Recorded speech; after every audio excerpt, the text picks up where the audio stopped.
guys, I'm Shalonda Isadora and welcome to Brazen Babe Reviews. And today I will be doing a book recap on Path to Passion by Prah. So, let's get to it.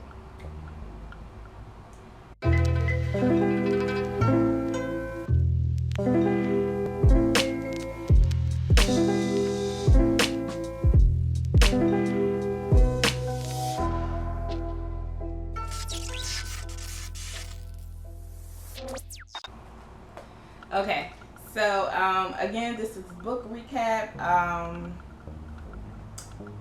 This is a Kamani romance through the publisher is Harlequin, but it's through their Kamani line, which is basically the line for their black authors.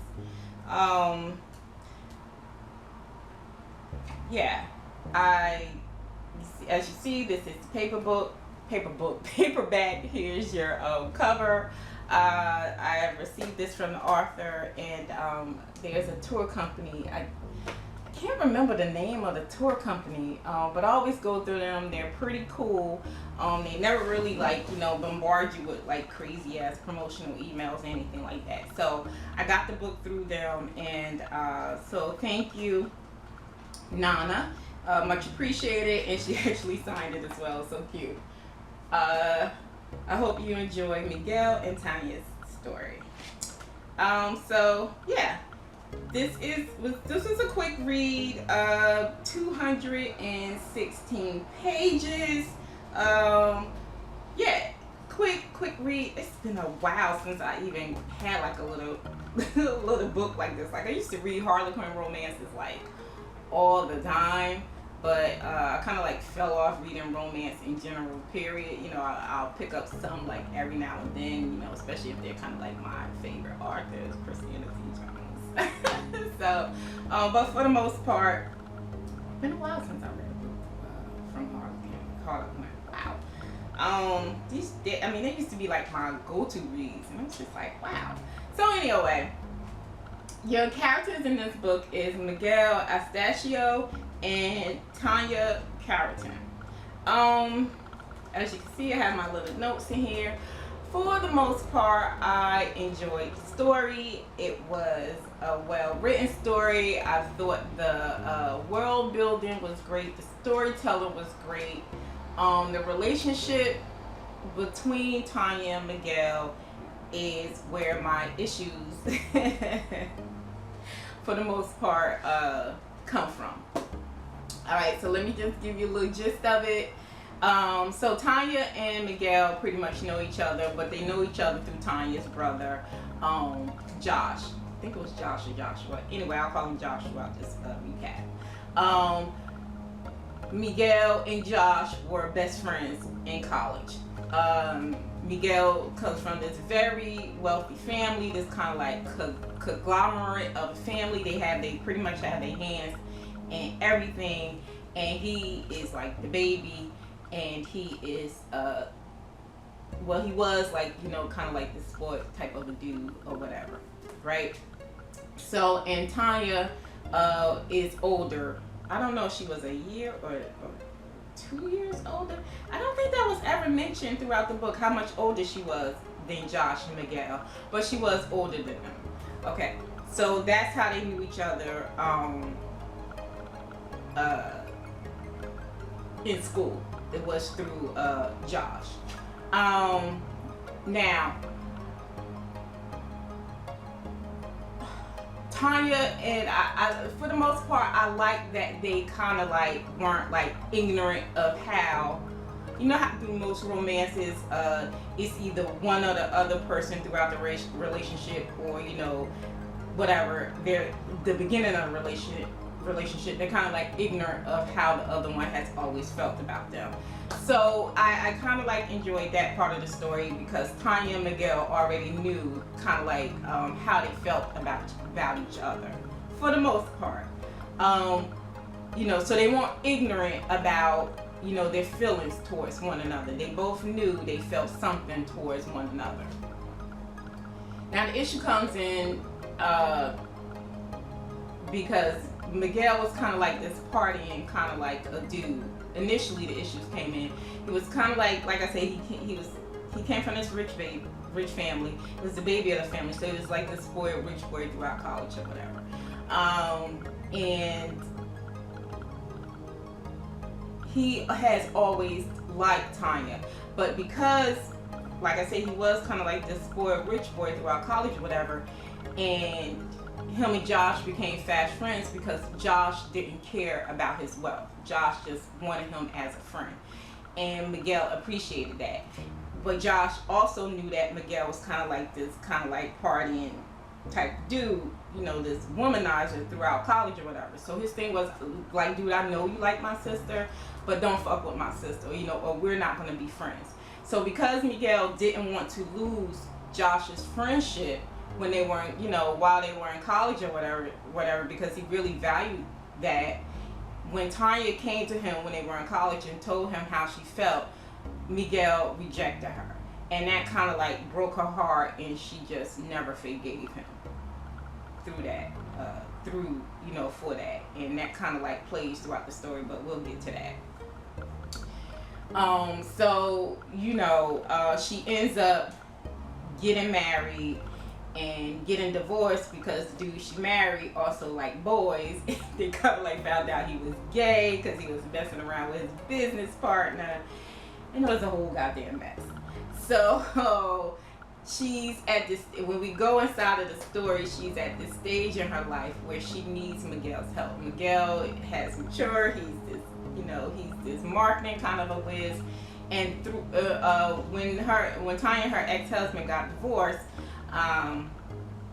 she got the club and the restaurant that they owned together. Tanya managed, when her and her husband were married, Tanya and her husband didn't run it together. They kind of like ran it separately. He ran the club part and she ran the restaurant part, which is at the bottom of the club. So when her and her husband divorced, she needed help because she didn't know how to run a club. The club part of the business was failing. She was losing business. She was losing money. And she needed help quick, fast, in a hurry. So this is where Miguel comes in. He's, like I said, he's kind of like this reformed bad boy. He's on this reformed bad boy tour. When his part of the story is, now that he's no longer out here partying and stuff like that, he wants to be part of his family's business. And his father's ultimatum was I'll give you 6 months. No more partying, no more womanizing, no more running around here acting like, you know, you just got money to blow if you want this job. It was some chief marketing job or something like that he wanted in his father's company.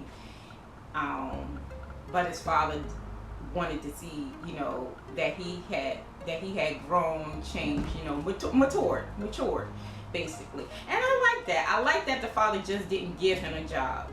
We know most times in the real world that pretty much doesn't happen.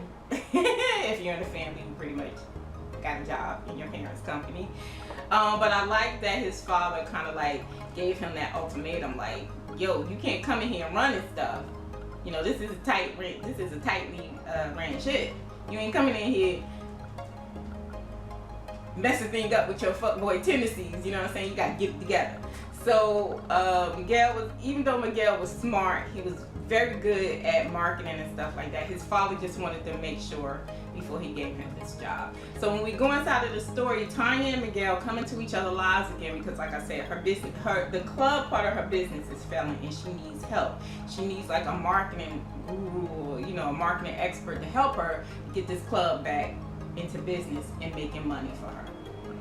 So her brother Josh suggests Miguel, and this is how they come back into each other's lives. And your story goes off from there. For the most part, I enjoyed the story. Like I said, I enjoyed the story. I liked the story.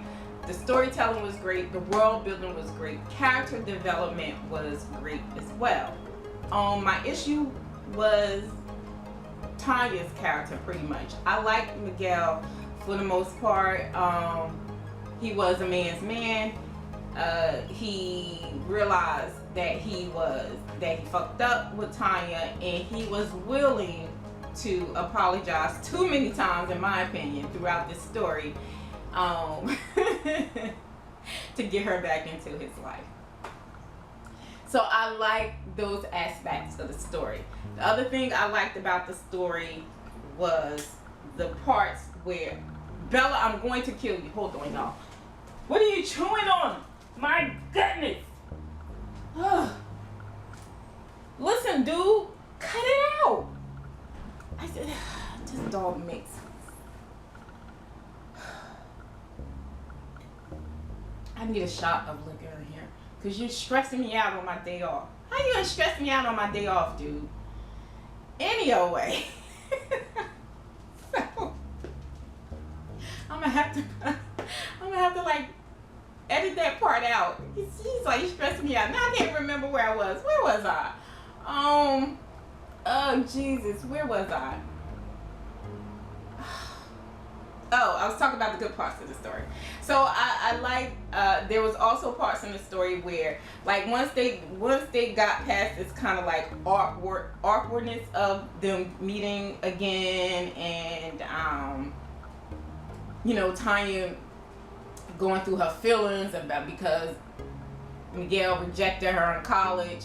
You know, she wasn't sure she wanted the help, wanted his help. She needed his help, but she wasn't sure she wanted his help because she didn't want to get caught up in her feelings, because she still was in love with him. Even though she has been married and all this other stuff, she was still in love with Miguel. So once she got past all of that, they decide to go into this business together. Well, he decides to help her. His thing is, I'll go in as like a silent partner. You know, we'll get some marketing ideas from your club, and, you know, whatever the expenses are, you know, which I thought was very generous, he was going to pay for. Her thing was, you know, once the club gets back in business, you pay for the stuff, but I'm going to pay you back. But Miguel, also because Miguel was in love with Tanya, his thing was, you ain't paying me this money back. You know, it is, you know, I'm doing this for a friend. I wish I had friends like that, girl. But, so, but she's just like, I'm gonna pay you back, I'm gonna pay you back. Okay. So we have that, okay? So, I like that. And then the other part of the story that I enjoyed was, once they initially, you know, like I said, once they decided to do this and he was gonna help her and stuff like that, he kind of like jet setted her around the country to like these party towns like New York, Miami, so she can go to other clubs and like see, you know, how other clubs were ran and stuff like that. I thought that was cute, you know, him like taking her to hotels, you know, shopping for her, you know, having her like these fabulous ass clothes when they went out. I thought that was just like beautiful. What else?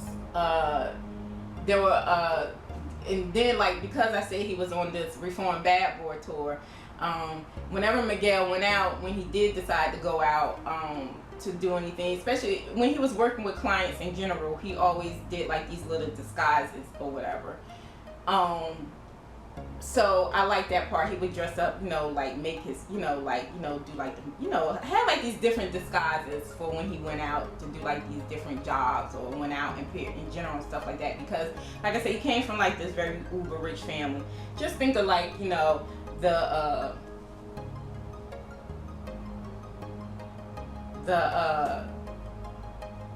Latino version of the Kardashians. It's something like that. So, you know, paparazzis would always follow him around and stuff like that. So he was always like in these disguises and stuff like that. So I like that. The only thing I didn't like about the disguises was like, you know, he would put on makeup to darken his skin. And that kind of like had me questioning like why.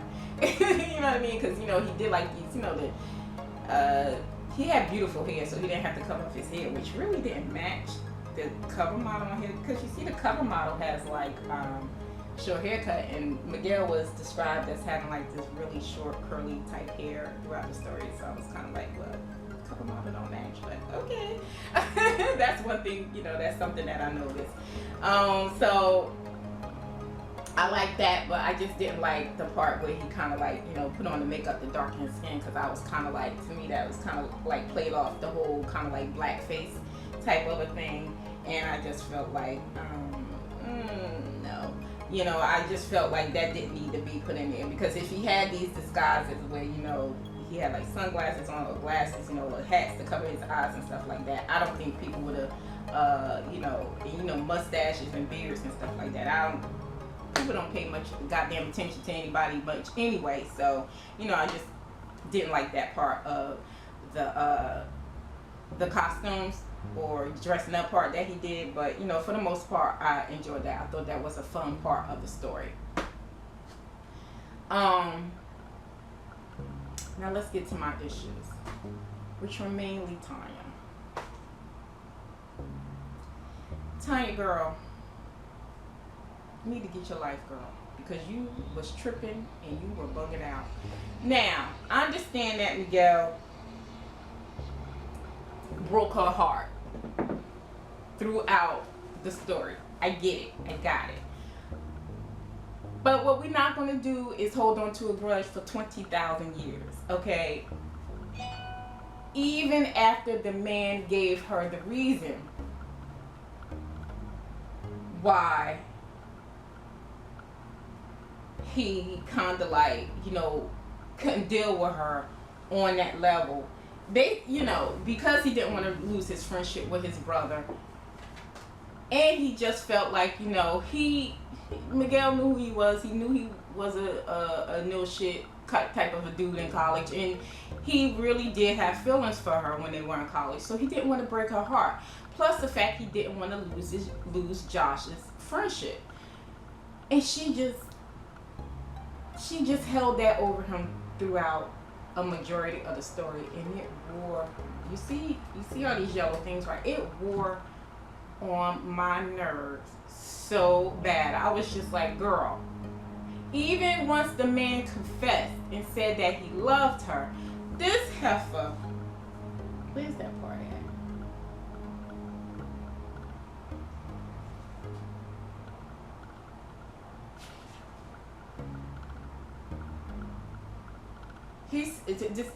I'm gonna read the parts. He says to her, this is after like their kind of like last club visit and they had done slept together.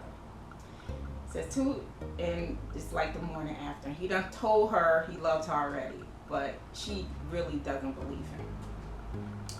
To her surprise, he strode over to her, bare-chested. Last night trousers slung low on his lean hips. I love that. And mushed her against him. I meant what I said, Tanya. I love you. I've always loved you. And nothing can or will ever change that. You can't run from what we have forever, but I'll give you time. Girl, what man gives you time? Especially once you don't reject him. Amen. Her heart screamed the words of adoration back at him, but they got stuck in her clogged throat. What if he hadn't changed? Could people change? She had her doubts. I was through. I was like, this man basically professed his love to you. Told you he was serious. He wasn't lying, and he wasn't using you for anything. Fuck, the man was gonna pay for the renovations or whatever needs to be done at your business so it can get up and off the ground. And you still didn't believe him. He loved you. Him loved you. You still ain't believe him loved you, girl. I was just like, I just wanted to. I was just like, is she serious right now? Like, girl. And I get it, I understand it, because that might just be a reflection of me as well when I read stories and they have women characters like that are so self-doubting of themselves and just can't believe that, someone like that, even, because they once rejected you or, well, they're at a higher status in your life, someone like that just can't have those type of feelings towards and about you. And it just eats me up inside every time I read it, you know what I mean? And I get it, because like I said, that might just be a self-reflection of me, because I'm better at it, you know what I mean? I don't kind of like beat myself up anymore, about how someone may feel about me or something like that. But it's just like when you read it in the stories and it just goes on and on and on for a good amount of the story. It's just like, stop it already. night. Just stop it. Just stop it. You know, so that's one thing. And then the other thing was, Tanya was a big girl, and this kind of like plays into him, you know, kind of like convincing her that he loved her and he wanted to be with her. Tanya was a big girl when they were in college, but you know, once they graduated, we were doing their life, just doing their different things. It was pretty much 10 years after college that her and Miguel hadn't seen each other. So she hadn't lost all this weight, but she still had those those insecurities, those self-doubts and stuff like that. And that kind of like stemmed from her ex-husband as well, you know what I mean? But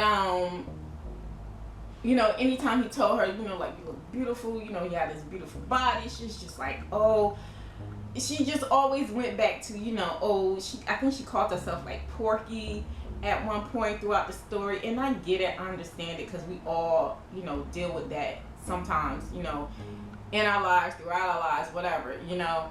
But I just, with this character, with Tanya's character, I just felt like, oh, girl.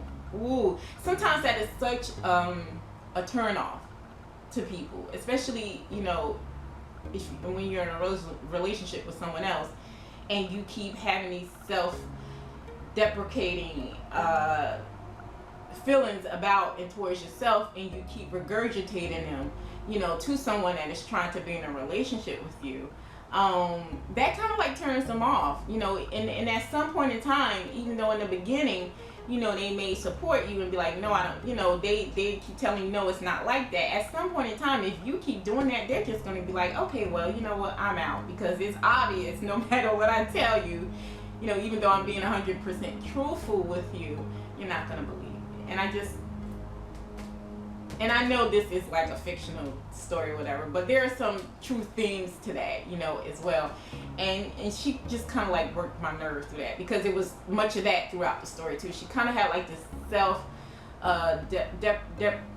she had like this really bad way of talking down about herself, and it was just like, girl, no, stop it.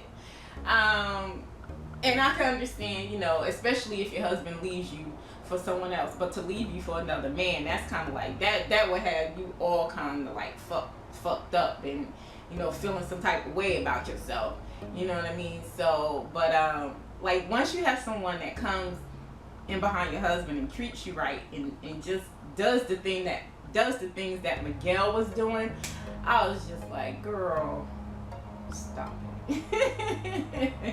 You don't get the hell out of here with all that self-doubt. Oh, God, she just worked my nerves throughout the story, and I just wasn't feeling her at times. I just couldn't. And the person that Miguel was, he was really like this kind of like self-confident, very aware man of, you know, just what he wanted and how he wanted to do things, and I just don't know how. Well, I know he's a fictional character, but girl, on a daily basis, I just don't even know. So, how he dealt with her, because I was just like, it was a mess. But again, for the most part, I liked the story. I enjoyed the story. There were some very enjoyable parts of the story, just some great, awesomely done parts of the story. But Tanya's character was a bit much. Other than that, great story. Path to Passion by Prah. There is one steamy sex scene in here. Don't go in here thinking you're gonna read like sex on every page. It's not like that. It's not going on in this one. There's one which I'm kind of like, I love sex scenes throughout the book. Put them on every page and I would pretty much enjoy it. I will skim through them sometimes, but I do enjoy a good sex scene in the book. And this one was pretty much towards the ending of the story is towards the back, but it's well done, very pleasantly done, tasteful, sexy, steamy scene throughout the book. I enjoyed it. I thought it was great. But for the most part, I enjoyed the story. Great story. I'm going to rate this one 3 stars on Goodreads. I gave you, my pros and my cons with the story. So 3 stars on Goodreads. Path to Passion by Nana Prah. Prah, Kamani romance. Until the next one, guys. Later days. Bye.